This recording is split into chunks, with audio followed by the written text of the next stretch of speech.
नमस्कार। छत्तीसगढ़ में super CM मानी जाने वाली सौम्या चौरसिया को ईडी ने गिरफ्तार कर लिया है और हमारे पास जो सूचना है कुछ और महत्वपूर्ण लोगों की गिरफ्तारी हो सकती है। ये सारा मामला अवैध खनन और शराब व्यवसाय से जुड़ा है। तो दिल्ली में शराब घोटाले की कहानी आपने सुनी, तेलंगाना में शराब घोटाले की कहानी आप सुन रहे हैं कि आज ही सीबीआई ने वहाँ के जो मुख्यमंत्री हैं उनकी बेटी कविता को समन भेजा है और उन्हें हाजिर होना है सीबीआई की ऑफिस में, हैदराबाद में जो ऑफिस है। छत्तीसगढ़ में सौम्या चौरसिया की गिरफ्तारी एक तरह से सीधे सीधे भूपेश बघेल के दामन पर हाथ डालने जैसा है, लेकिन इन तीनों राज्यों में एक और लिंक है और वो लिंक है झारखंड का। और वो लिंक कैसे है? सिर्फ इसलिए नहीं कि छत्तीसगढ़ की कंपनी को यहाँ शराब का सारा काम दिया गया, दिल्ली से भी ये तार जुड़े हैं और जुड़े इस तरह से हैं कि झारखंड के अपर महाधिवक्ता हैं राजीव सिंह। इन पर यह आरोप है कि दिल्ली शराब घोटाले से जुड़े कुछ लोगों के लिए इन्होंने एक गेस्ट हाउस का कमरा बुक कराया। उस गेस्ट हाउस का नाम था उत्तम गलवा स्टील कंपनी का ये गेस्ट हाउस था। और सबसे बड़ा जो शराब घोटाले में जो नाम आ रहा है विजय नायर, उसके लिए एक कमरा बुक कराया गया था। और इस सिलसिले में झारखंड के अपर महाधिवक्ता राजीव सिंह से 28 अक्टूबर को दिल्ली के ईडी ऑफिस में इनसे पूछताछ की गई, इनका बयान दर्ज किया गया। तो दिल्ली से कनेक्शन सामने आ गया, छत्तीसगढ़ से कनेक्शन का पर्दाफाश हम करेंगे। लेकिन बड़ा सवाल यह है कि क्या झारखंड में भी शराब घोटाला हुआ है? बाबूलाल मरांडी की माने तो करीब 600 करोड़ का शराब घोटाला हुआ है। हमारे साथ झारखंड वाइन्स रिटेलर्स एसोसिएशन के सुबोध जायसवाल जी जुड़े हुए हैं। ये उस बिजनेस को अच्छी तरह समझते हैं। सुबोध जी, आपका बहुत बहुत स्वागत है समाचार प्लस झारखंड बिहार पे। आसान सवाल से मैं शुरू करता हूँ, झारखंड में शराब को लेकर कुछ गड़बड़ी हुई है क्या? देखिए, झारखंड में अभी से नहीं, ये कोविड के बाद से जो षड्यंत्र रचा गया, जबकि यहाँ के व्यापारी कोई भी व्यापार करता है फायदे के लिए, मैं इसमें ऑब्जेक्शन नहीं है। हमारा कहना है कि हम व्यापार किए, आपको फायदा पहुँचाए, राजस्व बढ़ा, कोविड में भी कोई राहत नहीं, लेकिन उसके बाद भी क्या जरूरत पड़ यहाँ पर कि भाई आप नीति को चेंज कर दिए। अब नीति चेंज कर दिए तो हम लोग तो यही देख रहे हैं कि अभी भी आपका नीति में इतनी खामी है। कई बार हम लोगों ने सचेत भी किया, माननीय जो उत्पाद मंत्री हमारे जगन्नाथ महतो थे, उनके यहाँ भी मीटिंग हुई, राज्य के सेक्रेटरी भी उपस्थित थे, लेकिन उन्होंने कहा मैं देखता हूँ। नहीं, पॉलिसी इसलिए चेंज की गई कि इससे पहले जो कहा जा रहा था, आरोप लग रहा था कि मिहिजाम जामताड़ा सिंडिकेट ने पूरे झारखंड के शराब का थोक व्यापार अपने हाथ में ले रखा है। 19 जिलों में ये जो थोक व्यापार का जो काम मिला था वो गोड्डा, जामताड़ा, दुमका की कंपनी थी और 5 जिलों में जो धनबाद और रांची के कारोबारी थे उनका भी बैंक का पता मिहिजाम का ही था। वो क्या मामला था, पूरा थोड़ा समझाइए हम। 2 ही जगह अकाउंट खुला, 24 जिला में जो खोला गया, वो 2 ही जगह से अकाउंट ऑपरेट हुआ, मिहिजाम से और जामताड़ा से बस, और कुछ एक आध को दुमका से भी। हाँ। तो कहने का मतलब है कि ये 12 दिन के अंदर, उस समय की अगर बात पूछते हैं तो 12 दिन के अंदर एक बैग क्या ऐसा आफत आ पड़ा या क्या ऐसा जो आ पड़ा जो कि आप एक ही पार्टी को, जो अभी उसमें प्रेम प्रकाश जी अंदर हैं ही, आपको पता है, उसके कई कई नेक्सस जुड़े हुए हैं यहाँ से। छत्तीसगढ़ तो खैर बहुत दूर है छत्तीसगढ़ हम लोगों के लिए। मैं झारखंड की बात करता हूँ तो 58 करोड़ रुपया का उस समय में अनंत फनन अकाउंट में ट्रांजैक्शन इधर उधर हुआ। हाँ, ये कंपनियां थी। 4 फरवरी 2021 को उन कंपनियों के खाते में 3-4 हज़ार रुपये थे, लेकिन जिस दिन इनको टेंडर मिला उसी दिन 20 से 40 करोड़ रुपए अलग अलग डाले गए इनके खाते में और आरोप लगा कि शेल कंपनियों के जरिए। देखिए, इसमें तो बैंक के भी अधिकारी सत्यापित कर सकते हैं, बैंक के अधिकारी भी दोषी पाए जाएंगे, जबकि नियम के मुताबिक ये है कि 10 लाख रुपया से ज़्यादा टर्नओवर होता हो, अगर एक दिन में ये अकाउंट में आता हो तो तुरंत आईटी को खबर करना पड़ता है। तो कहीं ना कहीं वो भी इन्वॉल्व है। 4-4 करोड़ 2-2 करोड़ जैसा कि हम भी सुन रहे हैं कि आया, एक दिन में अननोन ट्रांसफर आया है, और भी शेल कंपनियों से। मिहिजाम वाला तो शेल कंपनी का मास्टर है। इसका रैकेट है, इसका रैकेट है, पैसा फंसाने का बहुत बड़ा सिंडिकेट बनाया गया अनर फाना में। उसमें पैसा को डाला गया, उसमें सेल कंपनी से दिखाए, कई इसमें चार्टर्ड अकाउंटेंट भी होंगे, आपको बता दे रहे हैं, कई चार्टर्ड अकाउंटेंट भी ब्लैक से वाइट किए हैं, अच्छा, वो भी बता दे रहे हैं। और वो सब जांच देखिए थोड़ा देर होता है, और उसके बाद देखिए जब उसमें यहाँ के राज्य के मुखिया फंस रहे थे, उसमें मान लिया न्यायालय में, कोर्ट में केस भी किए, हाईकोर्ट में केस भी किए, हम लोग का फैसला को सुरक्षित रख लिया गया। उसके बाद तब तक जब सुरक्षित रखा गया, अब क्या हो गया कि बीचे में फिर नीति को चेंज कर दिया गया। इसमें भी कहानी है, अब उसमें हम आगे कुछ नहीं कर पाएंगे, लेकिन जो नीति बीच में चेंज किया गया, फिर छत्तीसगढ़ एंड कंपनी को बुलाया गया। और बाबूलाल मरांडी ने पहले ही ट्वीट कर कह दिया था कि इन 3 कंपनियों को मिलने वाला है, छत्तीसगढ़ की 3 कंपनियां हैं, और सही में उन्हीं तीनों कंपनियों को मिला। सर आदरणीय बाबूलाल जी बहुत सुलझे हुए, बहुत कम बोलते हैं, लेकिन उनको बहुत कुछ पता था कि फलाना कम, जो जिनका नाम लिया सटीक देखिए उन्हीं लोगों का इसमें मिला ही। अब कई बार टेंडर, अभी हाल फिलहाल तक टेंडर होते गया है, अच्छा, हाल फिलहाल तक टेंडर होते गया, देना था 6 जोन में बांटा गया, पहले 5 जोन था, उसके बाद वही क्वालिफाई करता है जो उसका था, जिसको देना है। 5 में से आपको बता दे रहे हैं 2 ही कंपनी अभी भी काम कर रही है होलसेल में, एक दिसीता और एक ओम साइन होलसेल का। अब प्लेसमेंट एजेंसी में वो सिंघानिया एंड बंधु जो है, इन लोग की टीम है, पूरा A to Z है सिंघानिया। अब इसमें अभी क्या हो गया है, जो अभी लेटेस्ट बता रहे हैं कि अभी जब घटा चारों तरफ 2 नंबर का शराब बेच के वो लोग तो मालामाल हो गए, सरकार कहीं भी जाए कोई फर्क उसको नहीं पड़ता है। अभी 4 महीने में जैसा कि मुख्यमंत्री जी ने अभी कहा 562 करोड़ का नुकसान हुआ। आप उम्मीद करते हैं क्या मार्च तक की पूरा हो पाएगा? नहीं होगा 2300 करोड़। मैं गारंटी देता हूं कि मुश्किल से मुश्किल 16 से 1700 करोड़ अगर आ गया तो बहुत बड़ा अचीवमेंट इनका होगा। आपको याद होगा कि आपके पास क्लिपिंग होगा, नहीं तो मेरे पास क्लिपिंग है। वो उत्पाद आयुक्त ने प्रेस कॉन्फ्रेंस किया था, उन्होंने बहुत चैलेंज किया था मुस्कुराते हुए कि 2000 से जब झारखंड राज्य अलग हुआ तब से यह पहला अचीवमेंट है कि मई में 188 करोड़ और जून में 180 करोड़ आया। भाई आपते मैंने उस पर भी, हम लोग भी विभाग से पूछने का काम किया, विभाग ने कहा, फिर माननीय उत्पाद ये जो सेक्रेटरी थे उन्होंने भी कहा कि नहीं हम लोग उठाव के ऊपर, हमने लिफ्टिंग के ऊपर किया है। मैंने कहा भी कि सर सेल के ऊपर कीजिए ना, हम लोग तो सेल के ऊपर, हम लोग दुकानदारी भाव से चलेंगे। हम 100 रुपये का माल लाए, उसको बेच करके क्या बिजली खर्चा, क्या स्टाफ खर्चा, क्या दुकान भाड़ा काट क्या बतेगा, वो फायदा होगा उसको वही होगा ना। तो ट्रेजरी बता देगा आपको। हम लोग तो ट्रेजरी नहीं पहुंच सकते हैं। ट्रेजरी के पास अगर चला जाए कि अभी तक कितने राजस्व जमा हुआ है, अब अभी हमको लग रहा है कि अभी मुख्यमंत्री के पास समीक्षा बैठक था, अब उसमें जो आंकड़ा दिया गया 1000 ये करीब, समीक्षा बैठक में कहा गया कि लक्ष्य था 1600 करोड़ का, कलेक्शन हुआ 1084 करोड़ का। वो तो नवंबर तक का लक्ष्य था, न कि मार्च, नवंबर तक का। उसमें 1084, तो ये सही होगा इसलिए कि इतना ही ट्रेजरी में जमा होगा। अच्छा, पहले तो बोल दिया, मुख्यमंत्री स्वयं कह रहे थे 562 करोड़ का नुकसान बिल्कुल। तो क्यों कम हुआ? मुख्यमंत्री साहब क्या यहाँ व्यापारी नहीं था? यहाँ भी सक्षम व्यापारी झारखंड में है, बहुत सुलझे हुए व्यापारी हैं। कोविड में आपको मुख्यमंत्री जी आपको 2100 करोड़ का दिया है टर्नओवर, एक कोई राहत आपने नहीं दिया उनको। फिर अभी क्या आवश्यकता पड़ी? तो हम तो यही समझेंगे ना कि यहाँ के व्यापारी बेकार है, बुर्बक है। यहाँ आप वोट लेते हैं, नोट लेते हैं, सब कुछ लेते हैं, सपोर्ट लेते हैं, अब व्यापार देते हैं बाहर के लोगों को। तो कहीं ना कहीं इसका नेक्स्ट बहुत बड़ा गैंग है। दिल्ली की बात बोले आपने, दिल्ली में तो बहुत बड़ा खेला हुआ है, और उस चैनल छत्तीसगढ़ होते हुए झारखंड आ रहा है। हाँ, छत्तीसगढ़ में भी वही लोग थे और फिर झारखंड में भी इनडायरेक्टली वही लोग। हाँ बिल्कुल, छत्तीसगढ़ में भी माफिया राज है। वो यहाँ हमारे मुख्यमंत्री बहुत सीधे हैं, अभी भी मैं बोलता हूँ, पहले भी बोला हूँ, शरीफ है। लेकिन इनको कहीं ना कहीं ब्यूरोक्रेट्स ने इनको बरगलाया है, कहीं ना कहीं बिचौलिया इनको सजग बाग दिखलाया है कि आपको ऐसे ऐसे फंड आएगा, लेकिन सारा धराशायी हो गया। अब ये हमारा झारखंड बदनाम हो रहा है, हमारा विभाग बदनाम हो रहा है। अच्छा, एक चीज़ और है, ये जो कंपनियां जिन्होंने लिया उनका कहना है कि आप हमें ब्रांडेड माल बेचने ही नहीं दे रहे, तो हम फ़ायदा कहाँ से देंगे?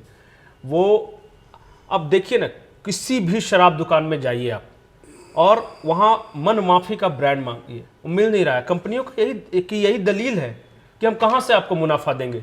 जो जिस ब्रांड की शराब हम बोल रहे हैं बेचने के लिए, वो मिल ही नहीं पा रहा है। देखिए कंपनी के साथ क्या है कि कंपनी मल्टीनेशनल कंपनी है, अच्छा, जो भी ब्रांडेड माल है। अब मल्टीनेशनल कंपनी को आप पेमेंट, कई बार प्रयोगशाला यहाँ हुआ उस समय का भी पेमेंट कंपनी को फंसा हुआ है। कंपनी अभी भी जो माल दी है, जो हमको जानकारी है, करीब 400 करोड़ के लगभग करीब दोनों होलसेल कंपनियां हैं उनका बाकी है। अब इसमें क्या है कि JSBCL जो नियमावली में है कि 95% उसको पूंजी इन्वेस्ट करना है, अब 5% होलसेल वाले को, चूंकि होलसेल वाले को कोई कमीशन नहीं दिया गया है। मार्क कीजिएगा कि आखिर क्या जरूरत पड़ा होलसेल वाले को देने का, कमीशन नहीं है साहब, कोई सेवा करने तो नहीं है, NGO तो नहीं है आप। तो फिर JSBCL को अब इतना बढ़िया चला रहा था JSBCL, कभी 2 नंबर या कभी कुछ नहीं हुआ आज तक। आज JSBCL मात्र 2% कमीशन उसको मिलता था पहले, शुरू से 2002 से आप रिकॉर्ड निकालिए ना, तो मेरे पास रिकॉर्ड है 2002 से। तो जो वो आमदनी दिया JSBCL, ईमानदारी से 2% देते थे आप कमीशन, 1.5% वो खर्चा कर पाती थी, उतना भी नहीं कर पाती थी, आधा % बचा के फिर आपको JSBCL एक्साइज को दे देता था। तो फिर JSBCL ऐसे ईमानदार आप ही का बेटा है, आप ही का अंग है, उसको हम कहते हैं, तो उसको हटा करके अब इस बार दूसरे पर कैसे भरोसा कर लिया साहब? बहुत बड़ा सवाल है ये, छोटा मोटा नहीं है कि कोई NGO बन के नहीं आया था काम करने। अभी NGO बन के काम कर रहा है और उसका भी पैसा इन्वेस्ट, इसलिए कि JSBCL के पास फंड इन्होंने, सरकार ने नहीं दिया। JSBCL को फंड दीजिए, अपना पूंजी लगा के काम करे, ईमानदारी से बहुत बढ़िया काम होगा। अच्छा, MRP से ज़्यादा मिलने के बावजूद भी फायदा नहीं हुआ? MRP से ज़्यादा जो मिलता है सर, उसमें चारों तरफ बंदर बांट होता है। 5% दिया जाता है, जो सेल हुआ 1 लाख, तो 1 लाख का 5% आपको नीचे से ऊपर तक का देना पड़ता है। इसीलिए वो जो प्लेसमेंट एजेंसी है, 5% ओवर रेट यहाँ से लाओ हुआ, आप 10-15% ओवर रेट में बेचो, और नहीं तो तुम नौकरी छोड़ के जाओ। अभी देखे गरीब लोग फंसा है, सैलरी भी नहीं दे रहे, जो सैलरी तो बेचने वाले जो लड़के थे उनको। अब अभी मुख्यमंत्री ने कहा 15 दिन में इनको सैलरी दे दो, कहाँ से? कह तो दिए, अब विभाग कहाँ से देगा? वही तो एक्चुअली देना है प्लेसमेंट को। अच्छा, तो साहब प्लेसमेंट को आप टाइट कीजिए। अभी आप 4 महीने का मोहलत दे रहे हैं उसको, क्या जरूरत पड़ा 4 महीने का मोहलत देने का? आपको इमीडिएटली इसको टर्मिनेट करना चाहिए था। बीच में भी कंपनी को डिसॉल्व किया गया है। जो छत्तीसगढ़ चूंकि शराब घोटाले की बात कर रहे हैं, हो सकता है कि ऑडियंस इतना डिटेल में नहीं समझती हो, ये ढेबर बंधु का कुछ नाम कौन है ये सब? देखिए हमने भी सुना है, हमने भी देखा है कि अनवर ढीबर है कोई, उनके एक छोटे भाई वहाँ पर मेयर हैं छत्तीसगढ़ में। अच्छा, मेयर हैं आज भी। अनवर ढीबर ही सबका मालिक एक, अच्छा, हाँ, सारे प्रकरण का मालिक एक है, और वही ढेबर जी के ही सब सिंडिकेट हैं। उनके छत्तीसगढ़ से लेकर दिल्ली सब से सब लेकर सब तेलंगाना सब से जगह लेकर नेक्सस, झारखंड। हाँ नेक्सस पूरा उन्हीं का है। अच्छा, अब उन्हीं के जरिए सब कोई सिंडिकेट में जुड़े हुए हैं। और उसके बाद यहाँ पर एक चीज़ और है कि यहाँ झारखंड में शराब में हंसने वाली बात है कि कंसल्टेंसी की क्या आवश्यकता पड़ी, क्या टेक्निकल है उसमें, क्या फैक्ट्री लगा रहे थे कि मशीन लगा रहे थे? ये तो सरकार ही बताएगी। वही 1 करोड़ रुपया देना, बताइए। यहाँ पुराने व्यापारी जो थे, पुराने जो रिटायर करके व्यापारी, अरे एक से एक हैं यहाँ पर शराब के व्यापारी, उनसे आप कंसल्टेंसी न भी देते, राय लेते, अच्छा उन्होंने विचार देते अपना, लेकिन आप लोगों ने उनसे लिया नहीं। 1 करोड़ रुपया उनको दे दिया 1.25 साल के कॉन्ट्रैक्ट में। तो क्या किए? यही किए कि आपको 9 महीने के अंदर, हाँ 9 महीने के अंदर ही 550 करोड़ रुपया आप 550 करोड़ रुपए डाउन कर दिए। तो ये तो उनसे मांगिए डबल, भाई उनसे चार्ज कीजिए ना कि तुमको देना पड़ेगा। अच्छा, ये हाई कोर्ट में जो कल हुआ वो क्या हुआ? वो राजीव कुमार जी की कोई याचिका थी कि शेल कंपनियों के जरिए, वो पूरा वो केस क्या है? देखिए माननीय राजीव कुमार जी PIL स्पेशलिस्ट हैं, वो भी कहीं ना कहीं किसी कारण से कोई भी फंसाया उनको, लेकिन बहुत तो अच्छा काम करते हैं वो, ऐसी बात नहीं है। बहुत जो भ्रष्टाचारी होता है उसकी बात को लोग नहीं, वो उनके पास कौन से वाले मामले हैं? मिहिजाम जामताड़ा सिंडिकेट जो था वो उसी मामले में क्या कि शेल कंपनियों के जरिए ये पैसा सारा इन्वेस्ट, वही वाला केस है? हाँ वही वाला केस पेपर के माध्यम से तो आज जो निकला है उससे तो यही जानकारी मिलता है कि जो पहले जो केस हुआ था जिसको खनन से टाई अप कर दिया गया था, वो भी डॉक्यूमेंट्स हम लोग के पास है, मैंने देखा था, उसमें जुड़ा हुआ है 24 नंबर पेज पर। उसी चीज़ को अलग से उन्होंने कल किया है। अब न्यायालय उसको एक्सेप्ट किया कि नहीं किया है नहीं, लेकिन आज पेपर में मैंने देखा है, तो ये उसी से रिलेटेड है। तो इसका मतलब मैं जानता रहा सर। हाँ, इसका मतलब कि बाबूलाल मरांडी ने जो 1 अप्रैल को कहा था कि 600 करोड़ के आसपास का घोटाला होगा और अब ये 562 करोड़ आ रहा है, अंदाजा बिल्कुल मतलब है क्या इतना कि ये वास्तविकता है क्या? देखिए बहुत सटीक है इसमें। पहले का घोटाला छोड़ दीजिए, पहले का घोटाला में भी बहुत सा कंपनी का पेमेंट अभी तक नहीं हुआ है। कंपनी अच्छा, वो जो मिहिजाम जामताड़ा वाला था वहां भी उसमें भी पैसा था। उसमें भी पैसा बहुतों का लगा हुआ है, पैसा कहीं पर मिला नहीं है। तो इस चीज को उसके अलावा ये 562 करोड़ है।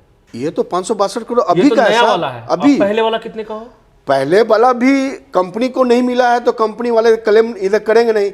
अब रहा विभाग के पास जो सिक्योरिटी चार्ज जो आया है, विभाग अभी उसमें तो मस्त है, अभी विभाग को कोई चूना नहीं लगा है उसमें, लेकिन कंपनी को लगा है। तो कंपनी तो यहाँ मजबूरी है कि यहाँ ब्रांड, आप टीचर ब्रांड खोलिए, बहुत सब ब्रांड है, क्या बोले हम, वो सब ब्रांड खोजेंगे नहीं मिलेगा। शौकीन अगर है, यहाँ बेटे की शादी है, लोग एंजॉय करता है, तो कहीं वही कलकत्ता से आता है, बंगाल से, वहाँ रेट भी सस्ता है।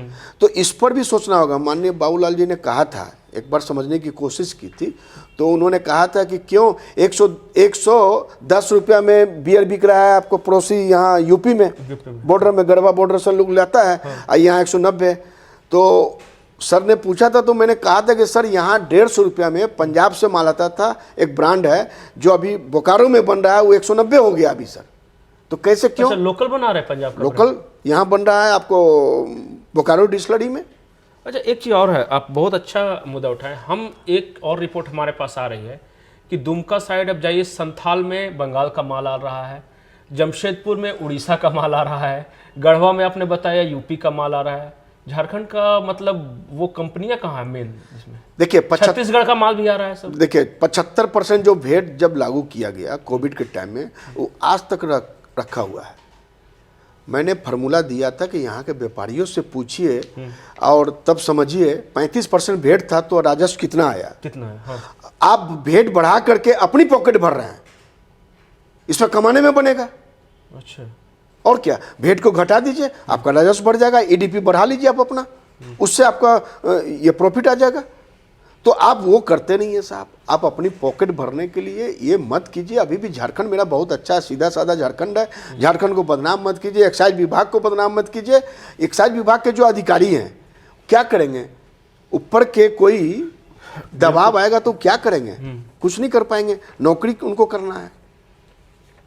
अभी भी मैं कहता हूं दिल्ली से बहुत बड़ा घोटाला है। एक चीज और है, ये अभी जो सरकारीकरण हुआ, पहले भी सरकारीकरण में ये धोखा हो चुका है। बिल्कुल, रघुवर जी के टाइम, हाँ रघुवर जी के टाइम में बहुत बड़ा घोटाला हुआ था। उस वक्त भी हम लोगों ने अमित खर्रे साहब थे, उस समय भी हम लोग मिले थे। उन्होंने कहा था देखो ये तो हम लोग का चीज़ नहीं है बेचने का, लेकिन मैं क्या कर सकता हूँ।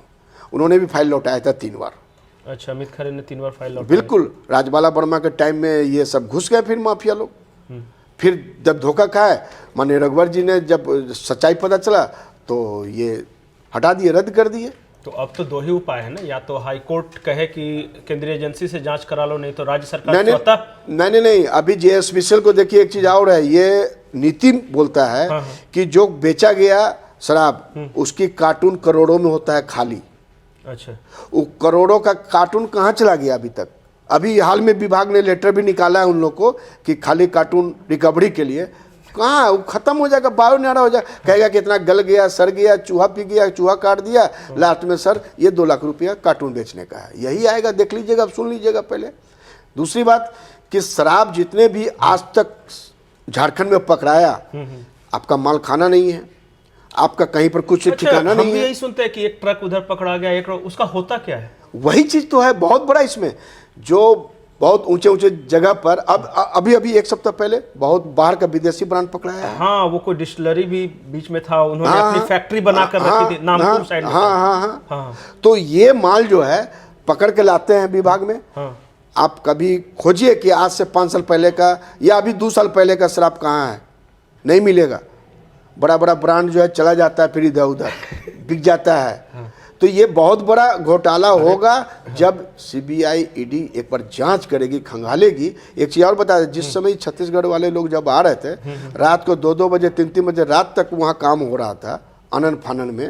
अच्छा। इतना तेजी से उसका फुटेज कैमरा देखिए, आप जाइए ना, फुटेज कैमरा नहीं मिलेगा, बोलेगा खराब है। तो डिलीट कर दिया होगा। नहीं, खराब है, डिलीट कर दिया, तो आपका क्या फायदा फुटेज कैमरा लगाने का? क्या पब्लिक को धूल झोंक रहे हैं साहब, झारखंड को बदनाम कर रहे हैं। झारखंड सीधा साधा राज्य है, इसको बहुत बड़ा बदनामी करने का, बाहर का भी ये शराब का महक जो होता है ना, शराब का नशा, वो दिल्लीगढ़ से चला छत्तीसगढ़ में और झारखंड में आकर उतार दिया। छत्तीसगढ़ तेलंगाना यहाँ आके बिल्कुल यहाँ उतार दिए नशा, यहाँ चढ़ा कहाँ नशा।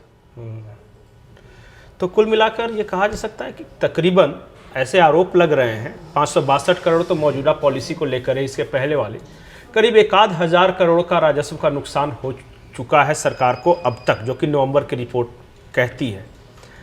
क्या इस मामले की जांच नहीं होनी चाहिए, निष्पक्ष जांच नहीं होनी चाहिए? और क्या सरकार खुद पहल कर इसकी जांच नहीं कराएगी? और अगर नहीं कराएगी तो हाईकोर्ट में ये मामला है, क्या हाईकोर्ट आदेश देगा? क्या ईडी स्वतः इस मामले की भी जांच अपने हाथ में लेगी? क्या इसमें सीबीआई की भी एंट्री होगी? क्योंकि ऊपरी तौर पे तो दिखता है कि झारखंड में तकरीबन 1,000 करोड़ का तो शराब घोटाला हुआ है। इंतजार कीजिए, जैसे ही कुछ डेवलपमेंट होगा हम जरूर बताएंगे। सुबोध जी, आपका बहुत बहुत शुक्रिया। बहुत बहुत धन्यवाद। आप मीडिया के बदौलत कम से कम पब्लिक जान रही है और सच्चाई का उजागर होगा। धन्यवाद।